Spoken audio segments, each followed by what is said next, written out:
فجاءته إحداهما تمشي على استحياء.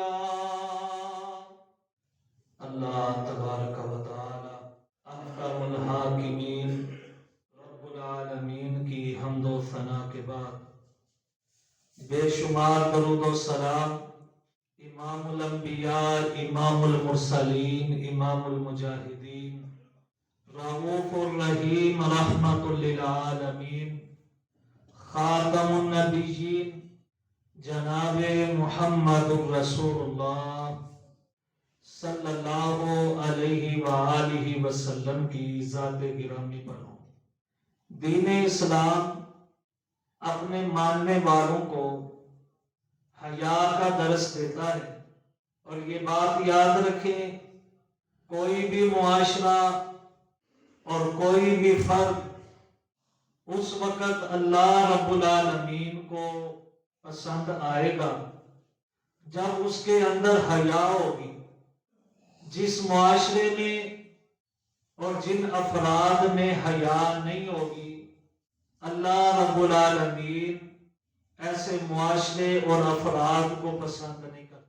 دین اسلام ہمیں بار بار حیا کا درس دیتا ہے، اور اسی لیے دین اسلام میں پاک دامنی کے لیے نکاح کو رائج کیا گیا ہے کہ نکاح سے پاک دامنی آتی ہے، اور اللہ رب العالمین کو پاک دامن مرد اور پاک دامن عورتیں پسند ہیں، اور مالک کائنات پاک دامن مردوں کو پاک دامن عورتیں ہی دیتے ہیں.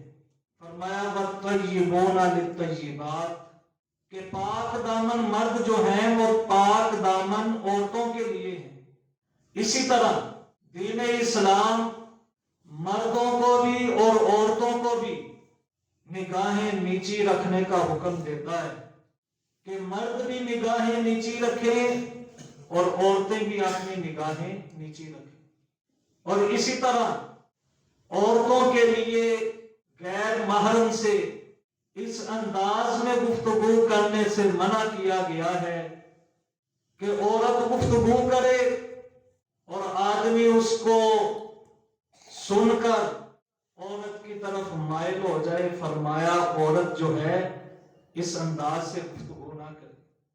یہ ساری کی ساری باتیں جو ہیں وہ حیا کی طرف رہنمائی کرتی ہیں. اب دین اسلام کا پیغام پاک دامنی والا پیغام ہے.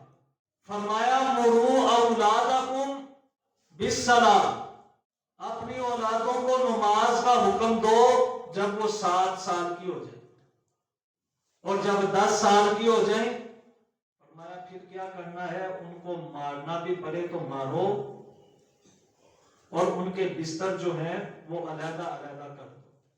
اب جو بیٹا بیٹی ہے دین اسلام میں وہ ایک بستر پر نہیں سو سکتے، اور اسی طرح 2 مرد ہیں. رحمت کائنات صلی اللہ علیہ وآلہ وسلم نے ارشاد فرمایا کہ وہ ایک چادر تلے ایک بستر پر نہ سو. کس قدر حیا کا درس ہے اور پاک دامنی کا درس ہے. اور 2 عورتیں بھی ایک چادر تلے ایک بستر پر نہ سوئیں. جو دین اسلام ایک چادر تلے سونے سے منع کرتا ہے، وہ دین اسلام کس قدر اجازت دے سکتا ہے اور کس طرح اجازت دے سکتا ہے کہ مرد و عورت اکٹھے بیٹھ کے پڑھیں اور اکٹھے بیٹھ کے تعلیم حاصل کریں، اور ان کے درمیان پردہ نہ ہو، ان کے درمیان رکاوٹ نہ ہو. بے پردگی کے عالم میں تعلیم حاصل کرنا، یہ دین اسلام اس کی اجازت نہیں دیتا. اور آج ہم کلمہ پڑھنے والے، ہم لا الہ الا اللہ پڑھنے والے، اپنے آپ کو مسلمان کہنے والے، اپنے نام کے ساتھ محمدی لکھوانے والے، ہمارے بچے کالجوں میں پڑھتے ہیں، یونیورسٹیوں میں پڑھتے ہیں تو مخلوط نظام تعلیم کے ساتھ اس کا معاشرے پہ اثر کیا پڑا کہ معاشرے میں جہاں پہ فلمیں دیکھنا کوئی معیوب نہیں سمجھا جاتا، یہاں پہ گانے سننا معیوب نہیں سمجھا جاتا، یہاں پہ ڈانس کرنا معیوب نہیں سمجھا جاتا۔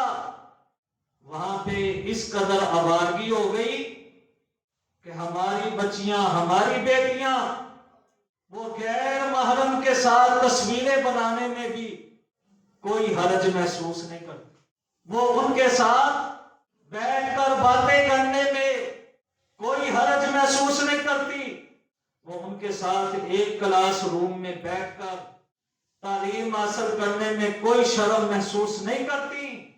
حضرات ذی وقار، جس معاشرے میں شرم ختم ہو جائے، جس معاشرے میں حیا ختم ہو جائے، پھر وہ معاشرہ پاک دامن نہیں رہتا، بلکہ وہ معاشرہ جو ہے وہ بگاڑ کا شکار ہو جاتا ہے، اور وہ معاشرہ جو ہے امن سے دور ہو جاتا ہے۔ وہاں پہ پھر باپ سر اٹھا کے نہیں چلتا، وہاں پہ پھر بھائی جو ہے وہ اپنی عزت محفوظ نہیں رکھ سکتا۔ جس معاشرے میں حیا ختم ہو جائے، جس معاشرے میں شرم ختم ہو جائے، اور ہمارے معاشرے میں کیا سمجھا جاتا ہے؟ شرم کو ایک بری عادت سمجھا جاتا ہے۔ بچی ہے نا، اور وہ بڑوں کے سامنے آنے میں شرم محسوس کرتی، وہ غیر محرم کے سامنے آنے سے شرم محسوس کرتی ہے، وہ اپنے چچا کے بیٹوں کے سامنے نہیں آتی، اپنے ماموں کے بیٹوں کے سامنے نہیں آتی۔ ہم کیا کہتے ہیں؟ یہ بڑی شرمیلی ہے۔ اور جو لڑکا جو ہے، جو بیٹا ہے، وہ اگر غیر محرموں کے سامنے نہیں آتا، اپنی کزنوں کے سامنے نہیں آتا، تو ہم کیا کہتے ہیں؟ یہ بہت شرمیلا ہے، اس کے اندر نقص پیدا کرتے ہیں کہ اس کے اندر نقص ہے، یہ شرمیلا بہت ہے۔ حالانکہ شرمانا ایک صفت ہے، حیا محسوس کرنا ایک صفت ہے۔ اٹھائیے حدیث کی کتابوں کو، آپ کو جہاں اللہ کی صفت رحمان نظر آئے گی، رحیم نظر آئے گی، غفور نظر آئے گی، اللہ کی صفت شدید العقاب نظر آئے گی، اللہ رب العالمین کی صفت غفار نظر آئے گی، اللہ رب العالمین کی علیم صفت نظر آئے گی، وہاں پہ اللہ کی صفت یہ بھی نظر آئے گی کہ اللہ حیا کو پسند کرتا ہے، اور اللہ حیا دار ہے، اللہ شرمدار ہے، اللہ شرم کرنے والا ہے۔ اور حدیث میں کیا آتا ہے کہ جب بندہ اپنے ہاتھوں کو میری طرف بلند کرتا ہے، بندہ ہاتھ بلند کرتا ہے، اللہ فرماتے ہیں مجھے شرم آتی ہے کہ میں اپنے بندے کے ہاتھوں کو خالی لٹا لوں، اللہ کو شرم آتی ہے۔ تو پتا کیا چلا؟ اللہ رب العالمین بھی شرم کرتے ہیں، حیا کو پسند کرتے ہیں۔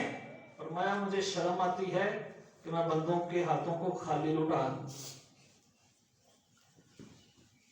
تو انسان کے اندر شرم پیدا ہونا، حیا پیدا ہونا، یہ نقص نہیں ہے، بلکہ کیا ہے؟ خوبی ہے۔ اور جس بچے کو ہم پریشرائز کرتے ہیں، جس بیٹی کو ہم احساس کمتری کا شکار کرتے ہیں کہ یہ شرمیلی بہت ہے، اصل میں اس کے اندر نقص نہیں بلکہ خوبی ہے۔ ہم اس کو کہتے ہیں یہ بہت ذہین ہے۔ کون ذہین ہے؟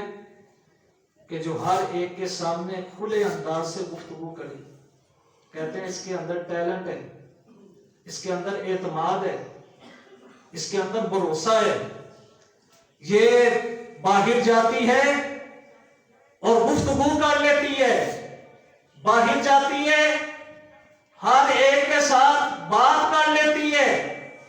حضرات ذی وقار، بات کے اندر بھی، کلام کے اندر بھی شرمانا اصل کے اندر خوبی ہے، اور شرم نہ کرنا کلام کے اندر، حیا نہ کرنا یہ ایک نقص ہے۔ اور حیا کیا ہے؟ رسول اللہ صلی اللہ علیہ وآلہ وسلم نے ارشاد فرمایا، ان من کلام النبوہ، لوگوں نبوت کا کلام جو چلتا آ رہا ہے اور ہم تک پہنچا ہے وہ کیا ہے؟ الحیاء من الایمان، حیا کیا ہے؟ ایمان میں سے۔ جس بندے کے اندر حیا ہے اس کے اندر ایمان ہے، اور جس کے اندر ایمان نہیں اس کے اندر حیا بھی نہیں۔ اب سمجھیے حیا کس کو کہتے ہیں؟ امام نووی رحمت اللہ علیہ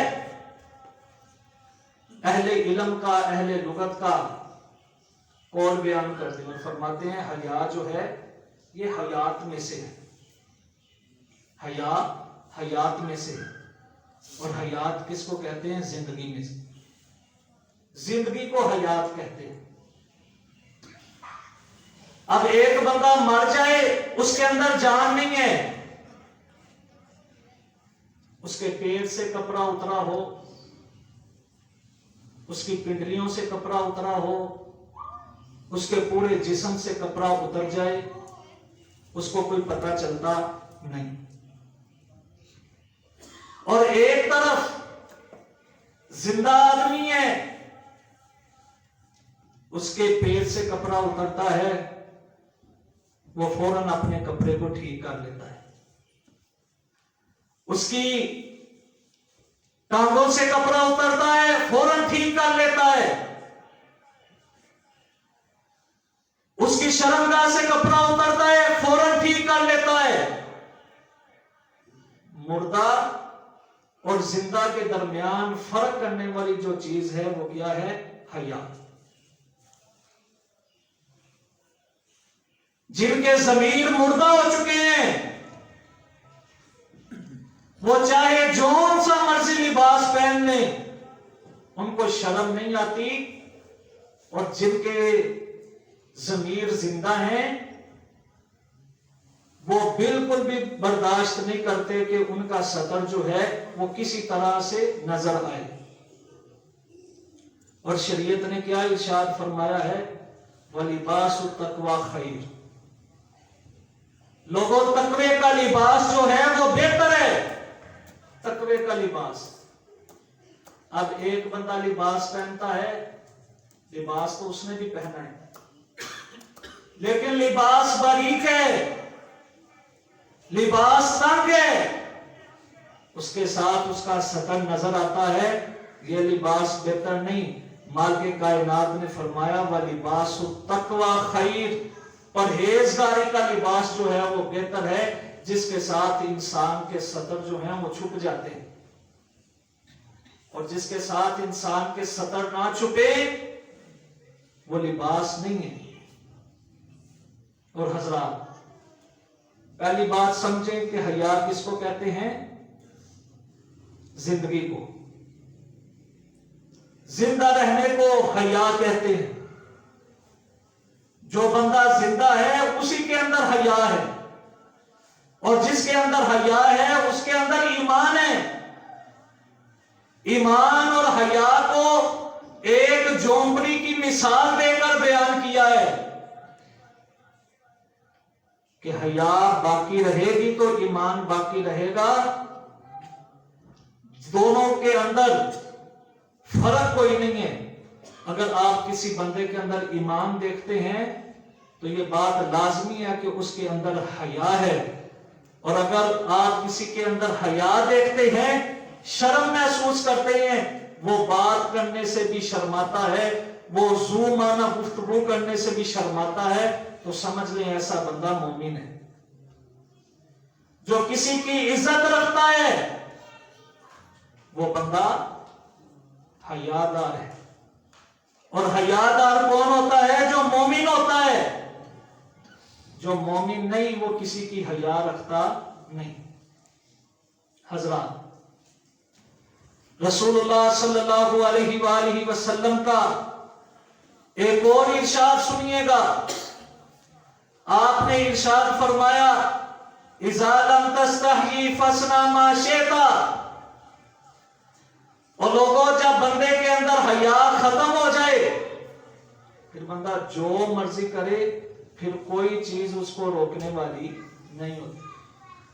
جب تو حیا نہیں کرے گا پھر جو مرضی کرتا رہے، پھر کوئی چیز تجھے آڑ نہیں دلائے گی، کوئی چیز تجھے پریشان نہیں کرے گی۔ اور اگر حیا ہے پھر بندہ ہر برا کام کرنے سے رکے گا۔ حیا ہے بندہ شرک کرنے سے رکتا ہے، حیا ہے بندہ بدعت کرنے سے رکتا ہے، حیا ہے بندہ والدین کی نافرمانی سے رکتا ہے، حیا ہے بندہ استادوں کی نافرمانی سے اور بے ادبی سے رکتا ہے، حیا ہے بندہ باپ کے ساتھ اچھے طریقے سے پیش آتا ہے، حیا ہے بندہ ماں کی نافرمانی نہیں کرتا، حیا ہے بندہ ہمسایوں کے حقوق کا خیال رکھتا ہے، حیا ہے بندہ دوستوں کے ساتھ اچھے طریقے سے پیش آتا ہے، حیا ہے بندہ ذو معنی گفتگو نہیں کرتا، حیا ہے بندہ فحاشی کو پسند نہیں کرتا۔ اذا لم تستحی فاصنع ما شئت، جب حیا ختم ہو جائے پھر بندہ والدین کو گالیاں دے دے اسے کوئی فرق نہیں پڑتا، حیا نہیں ہے پھر بندہ والدین کو تھپڑ مار دے اس کو کوئی فرق نہیں پڑتا، حیا نہیں ہے پھر بندہ چچا کو تھپڑ مار دے فرق نہیں پڑتا، حیا نہیں ہے بندہ خالہ کو گالیاں دے دے فرق نہیں پڑتا، حیا نہیں ہے بندہ استادوں کو گالیاں دے دے فرق نہیں پڑتا، حیا نہیں ہے بندہ ذو معنی گفتگو کرے فرق نہیں پڑتا۔ کائنات کے امام نے نسخہ بتا دیا، فرمایا اذا لم تستحی فاصنع ما شئت، جب تیرے اندر حیا نہ ہو پھر جو مرضی کر، تجھے کوئی چیز روکنے والی نہیں ہے۔ جب حیا ہوگی پھر انسان مہذب بنے گا، پھر انسان باوقار بنے گا۔ اب دیکھیں حیا ہے بندہ مسلمان کی عزت کا لحاظ کرتا ہے۔ اب دیکھیں ایک بندہ گاڑی پہ سفر کرتا ہے، وہ اپنی شریک حیات کو ساتھ بٹھاتا ہے، وہ اپنی بہن کو ساتھ بٹھاتا ہے، وہ اپنی بیٹی کو ساتھ بٹھاتا ہے، لیکن اس وقت اس کے سامنے کوئی اس کا سب سے قریبی دوست بھی آ جائے وہ اس کے ساتھ گفتگو نہیں کرتا، اس کے ساتھ نظریں نہیں ملاتا۔ کون سی چیز ہے جس نے اپنی شریکہ حیات کے ساتھ ہوتے ہوئے، بہن کے ساتھ ہوتے ہوئے، بیٹی کے ساتھ ہوتے ہوئے اپنے دوست سے بات کرنے سے روکا ہے، دوست کی طرف دیکھنے سے روکا ہے؟ وہ چیز کا نام حیا ہے۔ اس چیز کا نام حیا ہے کہ بندہ اپنی بہن کو اپنے دوستوں کے سامنے لے کے نہیں آتا۔ اس چیز کا نام حیا ہے کہ اس کا دوست جتنا مرضی نیک ہو وہ اپنی بیٹیوں کو اپنے دوستوں کے سامنے نہیں لے کے آتا۔ اس چیز کا نام حیا ہے کہ اس کا دوست چاہے تہجد پڑھنے والا ہو، وہ اپنے دوست کے سامنے بھی اپنی بیوی کو لانا پسند نہیں کرتا۔ اسلام اس چیز کا حکم دیتا ہے۔ اب دیکھیں رحمت کائنات صلی اللہ علیہ وآلہ وسلم نے ارشاد فرمایا جب تم میں سے کوئی بندہ گھر میں داخل ہو بغیر اجازت کے داخل نہ ہو، بغیر اجازت کے داخل نہ ہو۔ ایک سے ابھی عرض کرتا ہے اللہ کے نبی میری صرف گھر میں ماں ہی رہتی ہے، گھر میں صرف ماں ہی رہتی ہے، تو میں بغیر اجازت کے داخل ہو جاؤں؟ تو آپ نے کیا ارشاد فرمایا؟ یہ بات ہمارے لیے نصیحت ہے، اور ہمارے بھتیجے بغیر اجازت کے گھروں میں داخل ہو جائیں، ہمارے بھانجے بغیر اجازت کے گھروں میں داخل ہو جائیں، اور ہم اپنے دوستوں کے گھر بغیر اجازت کے داخل ہو جائیں، شریعت اس کے بارے میں کیا کہتی؟ فرمایا اللہ کے نبی میری صرف ماں رہتی، تو میں بغیر اجازت کے داخل ہو جاؤں؟ فرمایا اتحب ان تری امک عریانا، کیا تو پسند کرتا ہے کہ کہ اپنی ماں کو بغیر لباس کے دیکھ لے اور ننگی حالت میں دیکھ لے؟ صحابی کہنے لگا نہیں. فرمایا پھر گھر میں داخل ہونا ہے تو کیا کرنا ہے؟ اجازت لے کے داخل ہونا ہے. یہ ہے دین اسلام کا پیغام. دین اسلام کا ساری دنیا کے لیے